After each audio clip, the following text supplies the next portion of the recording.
अब जो कराची के हालात पहले से तो बेहतर हो रहे हैं। कराची के हालात पे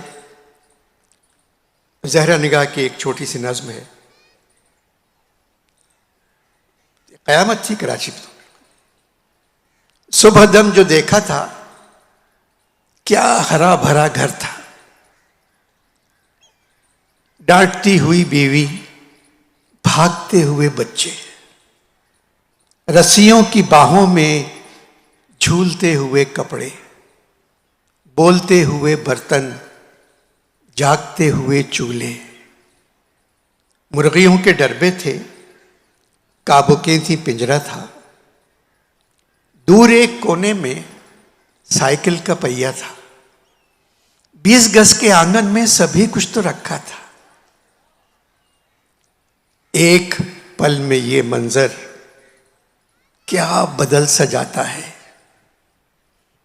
कुछ नजर नहीं आता, बोलता है सन्नाटा। हाँ मगर अंधेरे में कुछ दिखाई देता है। जानमाज का कोना झाड़ियों में अटका है। सफ़े कलाम पाक खाक पर लरसता है। एम्बुलेंस ईदी की बैन करती आती है। सब जली कटी लाशें साथ लेके जाती हैं। सुबह तक सभी लाशें दफन कर दी जाती हैं। औरतों की, बच्चों की, बूढ़ों और जवानों की। मस्जिदों से होती हैं बारिशें अजानों की। ला इलाहा इल्लल्लाह, ला इलाहा इल्लल्लाह।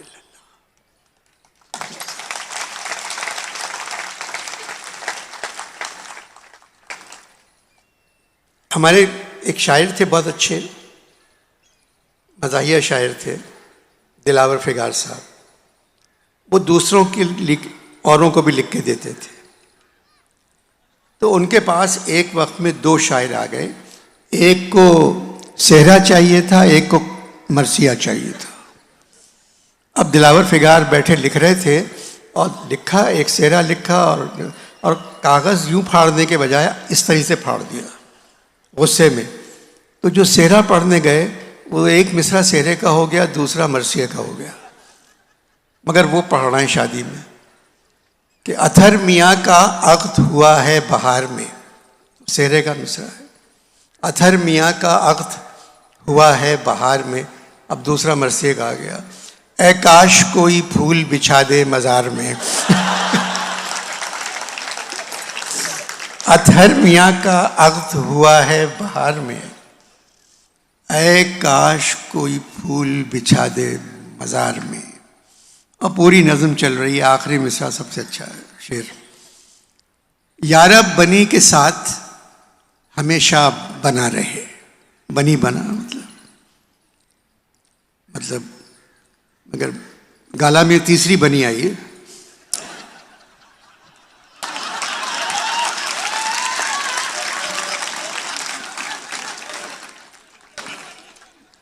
यारब बनी के साथ हमेशा बना रहे।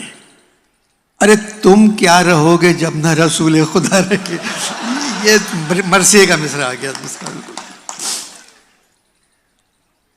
अब जो वक्त मैं बड़े कठिन रास्तों से गुजर कर आज इस कुर्सी तक पहुंचा, बड़ी मेहनत करना पड़ी। मगर ये जो नौजवान हैं मेरे मुल्क के, आप सिर्फ इनकी पेशानी और इनकी आंखें देखें। एक रोशनी है और एक चमक है। यही चाहिए थी कायद और इकबाल को कि आंखों में इनके सितारे हैं और ये मुस्तकबिल है मेरे वतन का। हम लोग तो बेगैरत थे कि 71 बरस कुछ नहीं किया, बैठे रहे, कुछ नहीं किया। देखते रहे, हुकूमतें आईं, हुकूमतें गईं कि अगली हुकूमत अच्छी आ जाएगी। लोग बुरे नहीं हैं, लोग बहुत अच्छे हैं। हम लोग, हमारी किस्मत ख़राब है कि 29 सरबराहों में एक सरबराह हमें अच्छा मिल जाता तो आज हम पता नहीं कहाँ होते।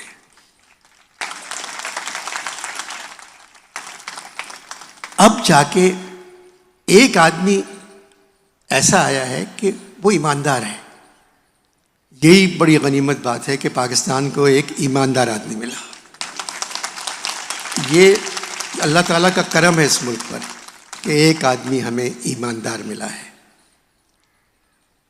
अब कितने दिन रहता है, नहीं ईमानदार नहीं कह रहा हूँ कि, मगर मैं ये कह रहा हूँ कि कितने दिन हुकूमत में रहते हैं, क्योंकि इतने लोग उसके ख़िलाफ़ हैं, मगर वो अपनी सी कोशिश कर रहे हैं, मेहनत कर रहे हैं।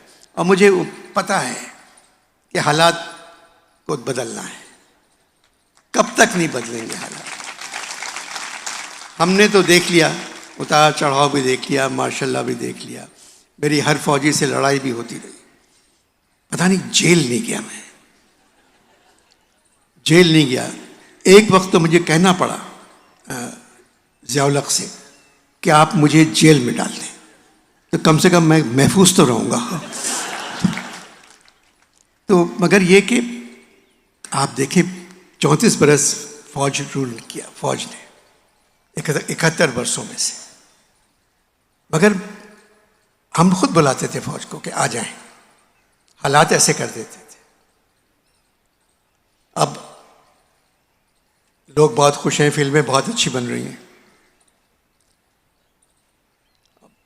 जवानी फिर नहीं आनी मेरे ही प्रोडक्शन है, मेरे चैनल की, मगर ये दवाइयों वालों ने ऐसी दवाइयाँ निकाल दी हैं कि जाती नहीं।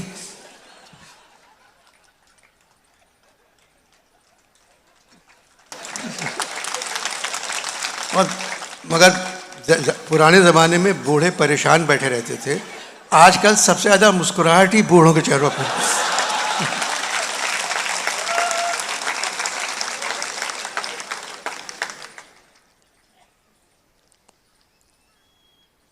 देखिए, बस क्या कहें, ज़ियाउल हक़ साहब से मेरी बात हुई थी। मैंने जितना अच्छा काम किया है टीवी के लिए, वो ज़िया साहब के ज़माने में किया। मेरा आंगन टेढ़ा, स्टूडियो 2.5, स्टूडियो 2.25, 50-50, शोशा, स्टूडियो 420, ये सारे मेरे प्रोग्राम ज़ियाउल हक़ के ज़माने के, ज़िया साहब के ज़माने के। मगर जब भी मेरा इनाम के लिए फाइल जाती थी मेरी, तो वापस कर देते थे कि नहीं, इसको नहीं। उनकी बेटी मेरी फ़ैन थी बहुत, एक उनकी स्पेशल बच्ची थी, वो मेरी बहुत दोस्त थी। जब इमरान ने अपना रिटायरमेंट का ऐलान किया तो इन्होंने बुलाया मुझे कि आके आप मेज़बान बन जाएं। तो अनवारुल हक़ और एजाजुल हक़ मेरे पास आए कि आपको वालिद साहब ने याद किया है। मैंने कहा क्या वालिदा गई हुई हैं? बोले आपने, आपकी तो उर्दू अच्छी है। तो मैंने कहा हाँ, नहीं याद किया का मतलब है आपको बुलाया है। तो मैंने कहा अच्छा मैं जाता हूँ। तो मैं गया तो उन्होंने कहा कि जी इमरान रिटायर हो गए, मैं एक ट्रिब्यूट देना चाहता हूँ और गोल्ड मेडल देना चाहता हूँ, तो आप मेज़बानी कर लें। 35,000 आदमी और 70 फीट ऊंचा स्टेज, सीढ़ियाँ बनी हुई।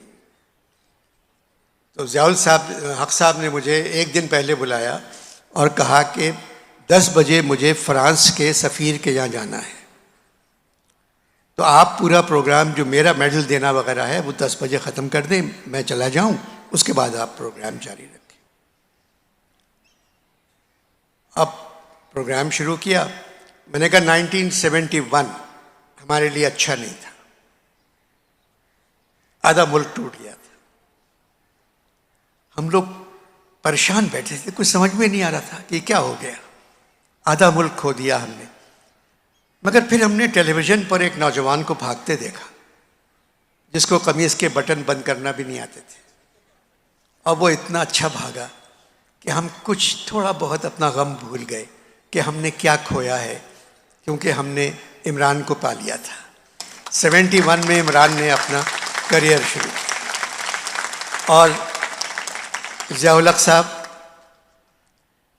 इमरान कप्तान है, उसके बावजूद रिटायरमेंट का ऐलान कर रहा है।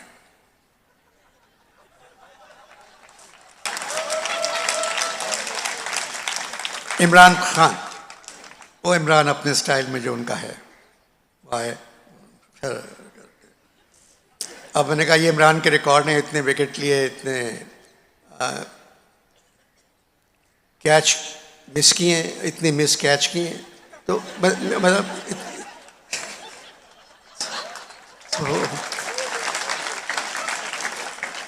तो ये सारे रिकॉर्ड इमरान के बताए मैंने। अब मैंने कहा अब ज़िया-उल हक साहब तशरीफ लाते हैं, सदर पाकिस्तान। इनके रिकॉर्ड ये हैं कि इन्होंने 7 जनरलों को सुपरसीड किया है। और ज़िया साहब स्टेज पर आए और आते ही उन्होंने इमरान के सीधे गाल और उल्टे गाल पे प्यार किया, जो तरीक़ा है। मैंने कहा ख़वातीन व हज़रात, पहली मर्तबा किसी मर्द ने भी इमरान को प्यार किया आज। क्या लगे, क्या कहा आपने? मैंने कहा सर आप अपना काम करें, ऐसे ही कह दिया गलती से, थोड़ी गलती हो गई मुझसे। उसके बाद उन्होंने मेडल वगैरह पहनाया। अब घड़ी उनके बेटे इशारा कर रहे हैं कि वाइंड अप करें, अब्बा के लिए कह दें कि जाना है। मैं बोलता गया, 11 बज गए, 12 बज गए, 1 बज गया, 2 बज गए और ज़िया साहब बैठे हुए। जब 3 बजे प्रोग्राम ख़त्म हुआ तो मैं आ गया।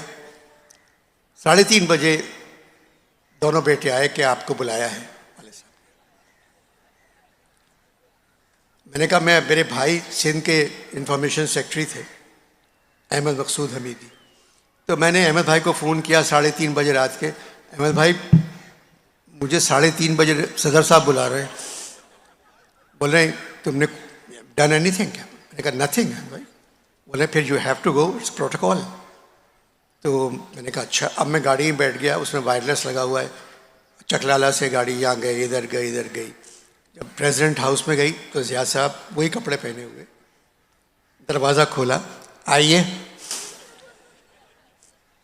मैं गया तो वहाँ नेवी के चीफ, एयरफोर्स के चीफ, मतलब यस्तुर हक साहब भी थे, सारे एयर मार्शल सब बैठे हुए। सब बैठे बैठे हाथ मिलाया, कोई खड़े नहीं हुआ। सिद्दीक सालिब भी थे, ब्रिगेडियर इम्तियाज़ थे, सब बैठे हुए। कहें बहुत नाराज़ हैं आपसे ये सब। मैंने आपसे जब कहा था कि मैं 1 घंटे के लिए आऊँगा और 10 बजे मुझे फ्रांस के सफ़ीर के यहाँ जाना है, मैंने बता दिया था आपको। मैं वहाँ 3.5 घंटे बैठा रहा। कोई जवाब है आपके पास? मैंने कहा सर आपको आदत है देर तक बैठने की।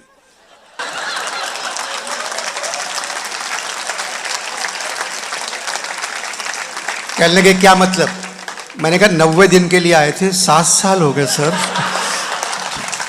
तो अगर घंटे के लिए आए थे 3 घंटे बैठ गए, क्या प्रॉब्लम हो गया इसमें? तो मेरे कंधे पे हाथ रख के सबसे कह रहे हैं आप में से किसी ने 15 मिनट, मतलब पहले ख़त्म कर दूं या हैं? अच्छा।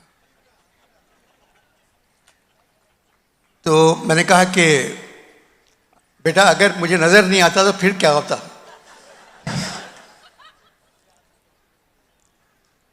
मैंने कहा कि आपको तो आदत है, इसमें ऐसी बुरी बात क्या है? कहेंगे आप में से किसी की हिम्मत है ये कहने की? तो मैं अनवर मकसूद की इसलिए बात मानता हूँ कि ये बोल देता है, मगर अनवर मकसूद अगर आज इस मुल्क का सदर कोई और होता तो तुम नहीं होते आज, और तुम्हारी जगह कोई और मेज़बान होता तो वो भी नहीं होता। मैंने कहा सर आप लोग रहें, मैं चला जाता हूँ कहीं। कहते नहीं हम भी रहना चाहते हैं और तुम भी रहो। मैंने कहा सर फिर तो नूरजहां का गाना हो जाएगा। तो बोले क्या? मैंने कहा इन राहों पे जीते जी हम साथ चल नहीं सकते। तो कह लगे नहीं। फिर एक ब्रिगेडियर इम्तियाज़ उठे, उन्होंने मेरा गिरेबान पकड़ा और यूं करके और मेरा बटन टूट गया जैकेट का। कह लेंगे हम आपको बुलाते हैं सरकारी फंक्शन में और आप बॉर्डर क्रॉस कर जाते हैं। मैंने कहा ब्रिगेडियर साहब हार रहे हैं, बॉर्डर क्रॉस करने की तनख्वाह आपको मिलती है, जब आपसे नहीं होता तो मैं करता हूं।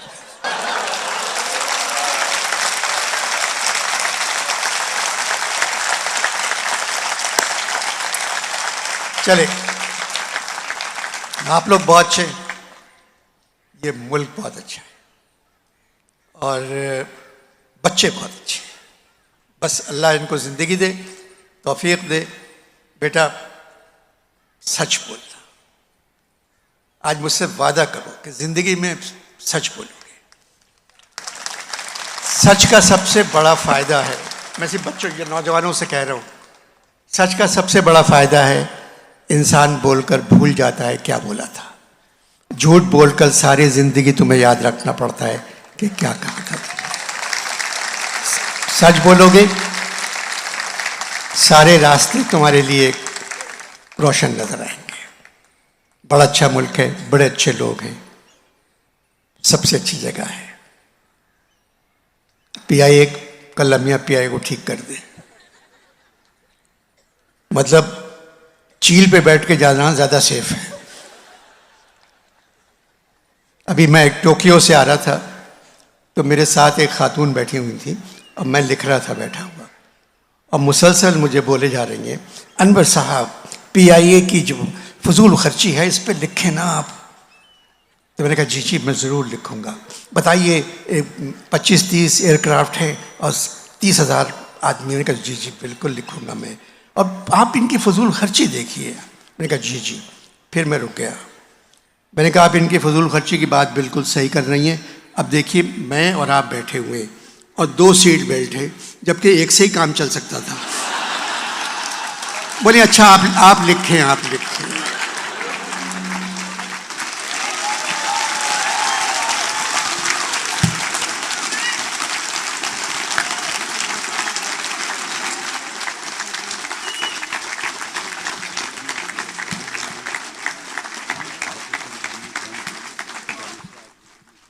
जी जी,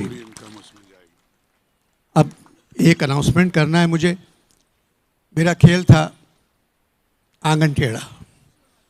आंगन टेढ़ा जो थे वो एक क्लासिकल डांसर की कहानी थी। जब ज़िया उल हक साहब ने आके एकेडमीज बंद कर दी तो वो मजबूरन खाना पकाने पे वो क्लासिकल डांसर हो गया। नाच न जाने आंगन टेढ़ा का प्रिक्वल है। ज़िया साहब का ज़माना है, एकेडमीज बंद हो रही हैं और डांसर सारे बेकार बैठे हुए हैं। तो ये ड्रामा शुरू ही होता है कि वो जो 2 एकेडमी में डांसर लेटे हुए हैं, चरस वगैरह जो पीते हैं वगैरह, तो उसने कहा जाओ जाके वो एक बोतल ले आ मेरे लिए। उसने कहा वो दुकान बंद हो गई है, अब शराब नहीं मिलेगी, शराब की दुकान बंद हो गई है। तो कह लेंगे क्यों बंद हो गई है? कह रहे हैं इस्लाम आ गया है। तो दूसरा कहता है अच्छा कब जाएगा? ज़िया साहब का दौर है और उसका ये खेल है। ये 14 मार्च से आर्ट काउंसिल में है और टिकट इसके हर जगह ही मिले रहे हैं आपको। इसको देखिएगा ज़रूर, क्योंकि ये एक मुल्क में क्या वक्त गुजरा है, क्या कह सकते थे। और सबसे बुरी बात जो थी उस दौर की वो ये थी कि हम लोग जो थे वो लोग अपने छुप के अगर शराब वगैरह पीते थे, जो लोग बहुत कम लोग पीते थे, वो अपने घर पे पीते थे और बदमाशी वगैरह जो करते थे वो दूर जाके करते थे। ज़िया साहब के ज़माने में दूर जाके शराब पीने लगे, बदमाशी अपने घर पे करते थे। ये एक दौर था वो, मगर वक्त गुजर गया, वक्त अच्छा आएगा। और ये प्ले 14 मार्च से आर्ट काउंसिल में है, नाच न जाने अकबर के। अच्छा बेटा मैं